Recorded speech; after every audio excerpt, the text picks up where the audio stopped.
Okay. I wrote this song called Come Down Home to Georgia.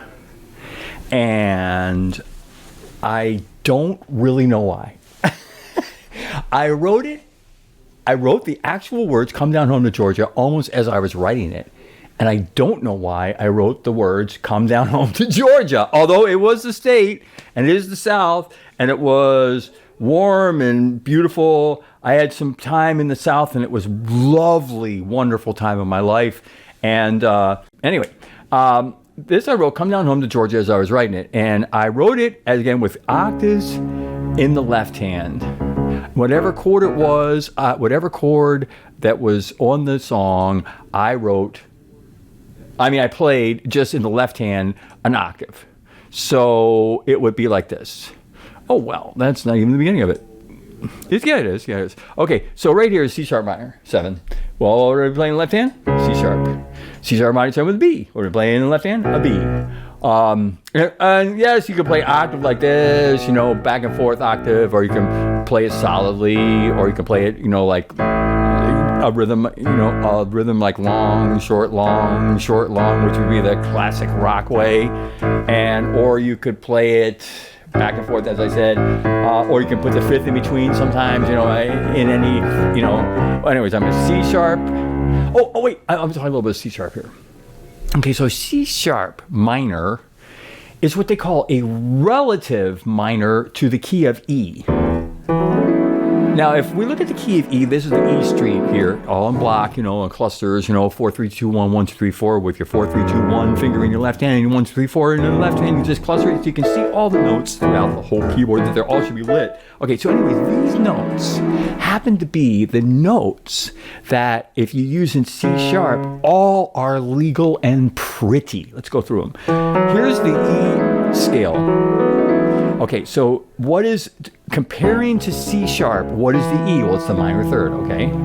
So they call it a minor third down from any major street. Like relative minor mean like the down, what do I want to say? Down a minor third from whatever note you're starting, like if my thumb's starting the note.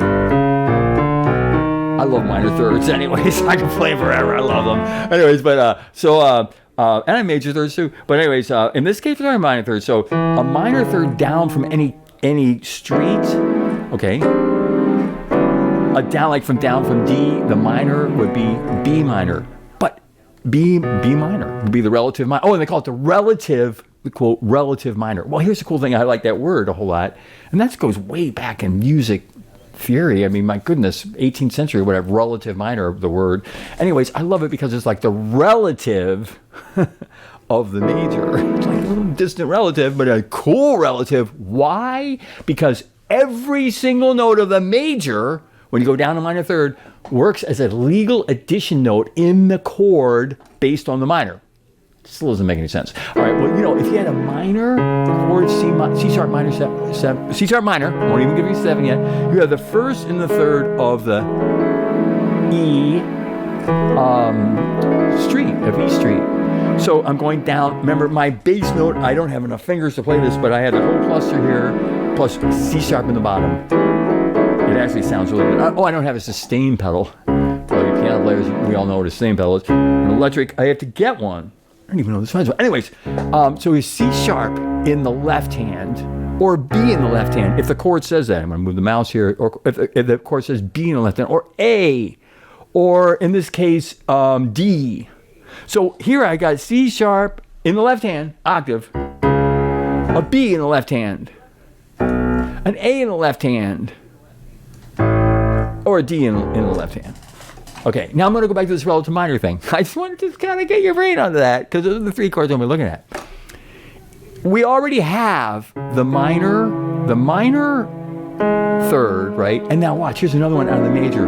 The 7 is one of those notes. The 4 is, remember the 4 is so cool with the minor, it really sounds good, the 4. And then we got the 2, of course, with the 2, I'm not the 2, the 4. Here's the 4, off of C sharp, 4.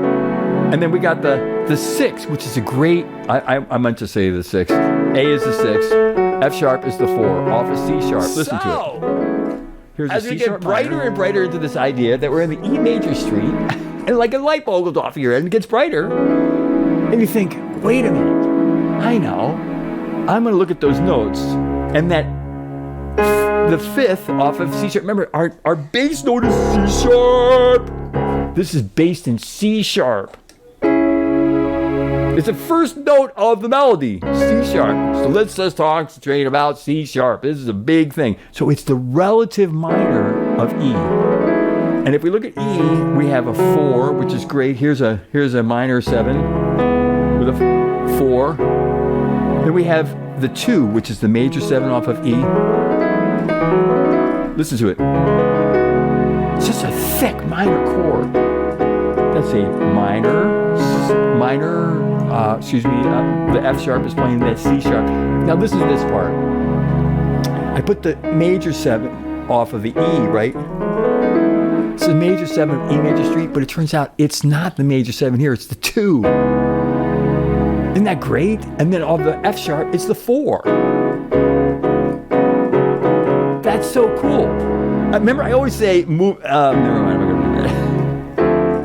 I always say move it around and so you can see it. But anyway, sometimes it's hard to stretch when you're doing that many notes at the same way. Use all 5 fingers. All right. So, anyways, I'm going to reduce a little bit here. So I'm going to go down just to the C sharp. I'm going to make C sharp down. Yeah, it's hitting the C sharp down there. I think on the MIDI keyboard. And by the way, just to say something, the C sharp is the first note of the song, and I'm going to keep the C sharp, and let me just tell you, listen to what happens if I'm also walking in the bass in that E major, where it really is, and we're relative in the C sharp minor to E major. What's a legal regular note out of the E street? B, it's the 5th. So the next note I went to,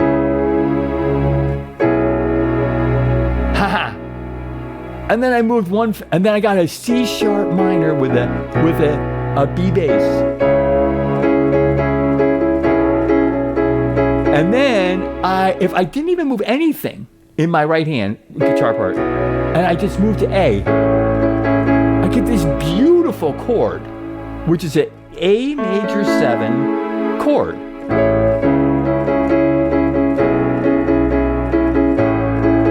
A lot of people figure that out. They see that and they play that or whatever, and they do it. In this case, I didn't want the major 7, although the first one I probably ever was fooling around, I probably hit it, but I wanted it more of a pure, so I moved from the major 7 to just the pure A, and I am duplicating because remember, in a 4-note, duplicating one of the 3 notes of a major chord is the way I play all major chords. I always think of them in each inversion in 4-note things, not in 3-note things, but in 4-note things. So you have to look at the next one instead of just the bottom, top, bottom, top, bottom, bottom. So you have to. So anyways, checking this out. So I have C sharp minor, there's nothing in it. Then I move down to the B, with the left hand. And then, as I say, I moved to A, but I didn't like that. I wanted to go, so I only had to move one finger. So I get this cool.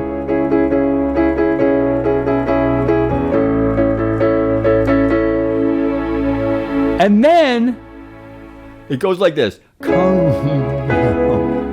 Do you see where I change to the B, just the B, to the A? Then I move down to the D. I don't even move any notes here. I just holding on the melody. Holding right there, but I'm changing the bass note to, and I'm adding the 3rd. I'm being bass note to D, from A to D. Just playing that bass note and the melody. Then I'm going B with the bass note, A with the bass note, and then D. But it sounds better if you put a 3rd in there.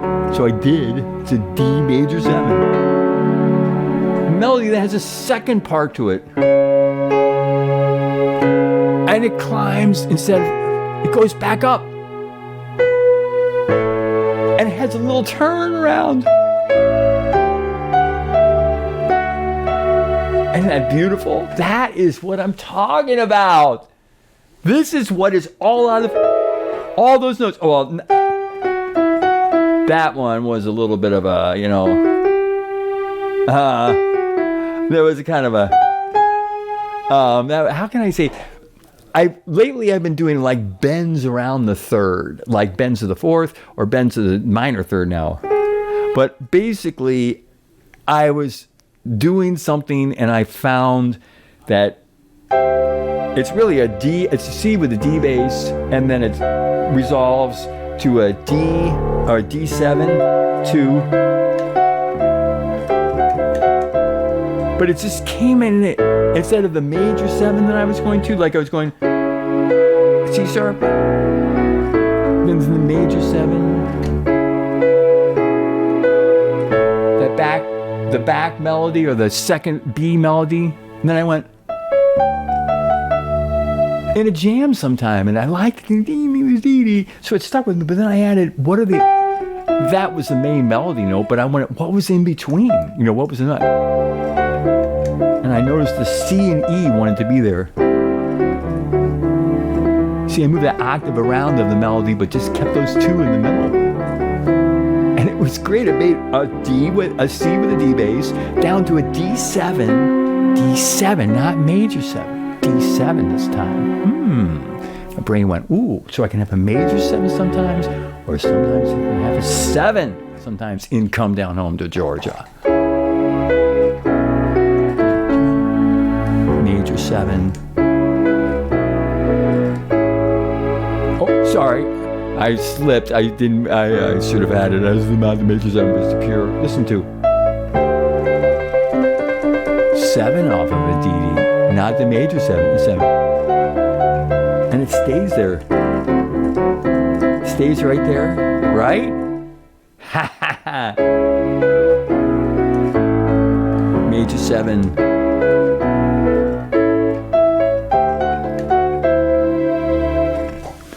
All right, so we got to get to a chorus, but then the chorus comes right at that point after the third time of doing the third time of 3, 1, 2, 1, 2, and then here it's starting here. Here's that.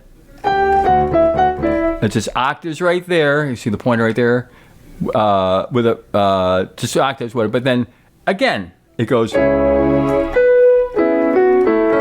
Right? And forget the left hand right now. Just look at the bottom of these chords. A C sharp, you're going to be playing an octave in your left hand here. A B, you're going to be playing your octave here. An A, you're going to be on an octave here. A D, you're going to be on an octave here. And then, look at this. N, C, no chord. Because the beginning of the chorus is a C sharp.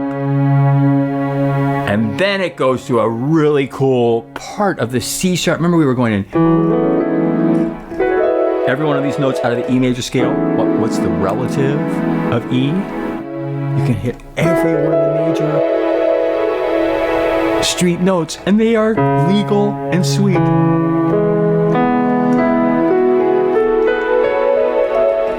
Off of C sharp, they all sound great because it's relative. It's the relative of E. C sharp minor, because there's the E, right? And there's the C sharp. There's out of. Look at all the notes that are out of the E chord. There's all, but then, if I was going to go to a chorus and I was going to use still all those notes, there's also a lot of notes in there. What if I use an F sharp? Could I build off of that a minor 7? Oh, they fit right in there with the E. What do I call this? What's the relative minor? It's an all old theory that's embedded in the world of theory, which is great. The relative minor of E is because every one of those notes in the E major street work with C sharp. And if you keep looking at those, you also can see how an F sharp would work. I can make a minor 7 right out of that chord. I can have a 2. I can have a 2 in there because it's part of the E. I can have a 4 in there because it's a 4 is great in a minor 7. And so I have all these notes that are coming from a E street, one being the C sharp. Now I'm going to use an F sharp to start the chorus. And I'm going to crawl up the notes, all those, and keeping that. But this time I'm going to make it a 7 instead of a major 7. That I'm going to start on the F sharp to start the chorus, and then I'm going to go to I always call it G sharp minor 7, just a straight minor 7, and then A, and then really it could be considered not major 7. So in the verse you have major 7. When you get to the chorus you have jazz 7, one whole step down 7, C on D. When you're playing the D part, we're going to go F sharp, G sharp, A, G. It used to go A, G. Remember in the beginning it went C sharp, B, A, D. Well, in the A, D part in the verse, we'll listen to the chorus. F sharp, G sharp, A, D. So it's doing the same thing. It's just changing the first 2 notes to make it a cool chorus. Instead of a major 7, I went jazz 7. Because I just wanted it to be different than the verse. It's the chorus.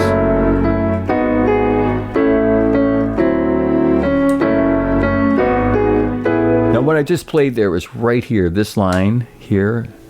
I know I didn't put all the notes, and I'm just playing F sharp minor 7 2, the G sharp minor 7. Look if I'm able to thumb that. Where's the G sharp? I'm used to thumbing those 2 notes anyways. And they're just octaves. These are just octaves around with all the notes that you can reach and you can play to thicken, not thicken, but add to, and then like even here I'm like an A2, an A2 chord, and not just an A chord, but A2. Because I wanted it bigger than an A. I wanted to put a 2 in there. And here I have a 7-2 on the D. See, I'm just playing an octave in the left hand, and then F sharp minor 7-2. Here's a 2 of F sharp. There's a 2 right there, G sharp. There's the minor 7. But look at those spellings of those notes right there. You're looking right there on the staff, right there, right on the music. They're right there. They're not that complicated. They look complicated, but they're not. Look at the keyboard, what we're doing.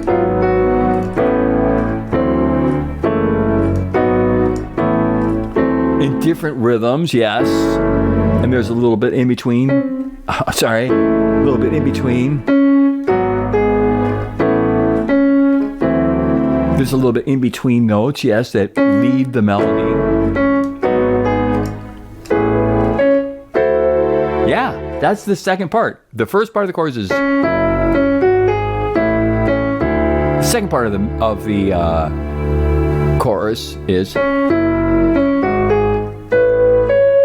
Kind of like the verse, it always has a little alternate to the beginning, and then back to the first way to do it. Then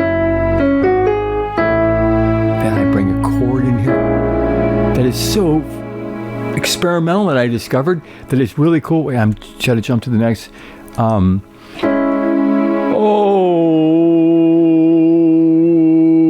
Let's see. Here it is. It's a really cool chord.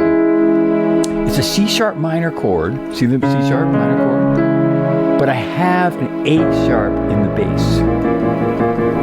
Isn't that cool? It's a C sharp minor, and I can even call it a C sharp. What do I call it? It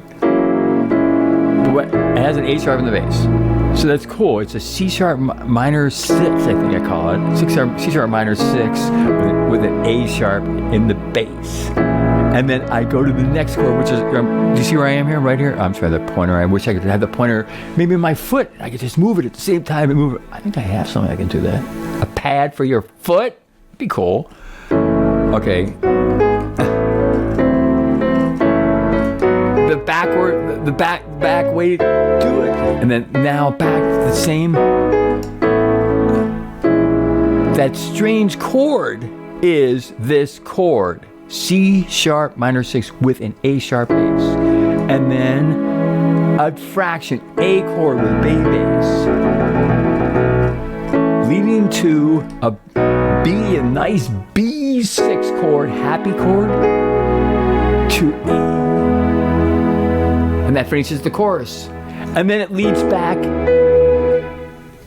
to the beginning. Major 7 verse. I'm in the verse.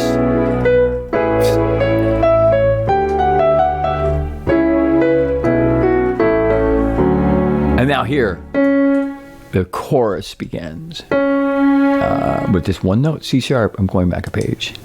Here, that's the last part of it.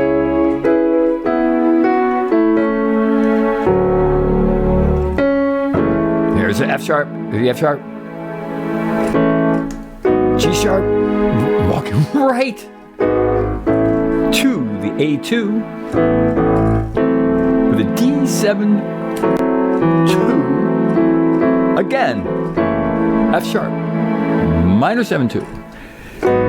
I'm thumbing the 2. I'm able to put the 7 of the G sharp. I'm used to thumbing it. Okay, that's why it's there. I'm playing in front of you. And then this is cool. It's weird. I did write it. It's just a fraction, and it's like a. To me, it's an E. Well, let me just hold on. A2. I wrote it as an A2. It is an A2. A nice, happy. I wrote it as an A2, but it almost could be like an E with an A bass. This is a happy chord. It's a happy chord. And then I go to the big D7. And then I have the pickup note of the C sharp, and then back to the F sharp minor 7, 2. The little pickup chord, little right in between. And then the G sharp. I'm thumbing an extra note there, as you can see, because all that's written is just the F sharp right here. I'm talking about right here. F sharp. And then A. The new chord, C sharp minor. You see it? C sharp, 4-note chord, C sharp. 4-note chord, C sharp. Put an A sharp in the bottom. Another fraction chord coming is, isn't that cool? It's kind of a crawl from the A to A sharp. What can I do there? Oh yeah. Oh wow! I just moved one finger and made it all right. That's just fooling around does. That's what I'm talking about. Fooling around is everything. Fooling around on the keyboard is everything. Everything. You do it all the time, and you will find things you don't even know what they are, but you'll remember them because you'll remember the picture. You remember the picture of the chord or whatever because you like it so much. And you'll remember how you move there, whatever. You won't know what it is, but you'll remember to do it. And when you do it, then you'll write them cool chords. You don't even know where you're... I still to this day are discovering chords, like putting chords against other chords and like smashing them or whatever else like that. You just have no idea what physics of music can... I mean, it's billions and billions, it's infinite universes of sounds. So why try to restrict yourself? Let's go for the experiment. And that's how you discover chords like a C sharp minor 7 with an A sharp bass sounds, and then moving one finger to makes it to an A with a B bass, and then a nice happy B6, and then E to resolve it,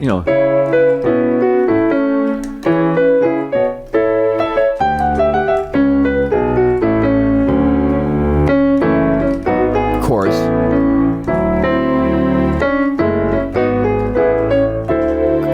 Chorus, still in the chorus.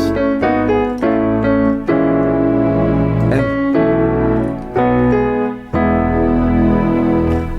E chord.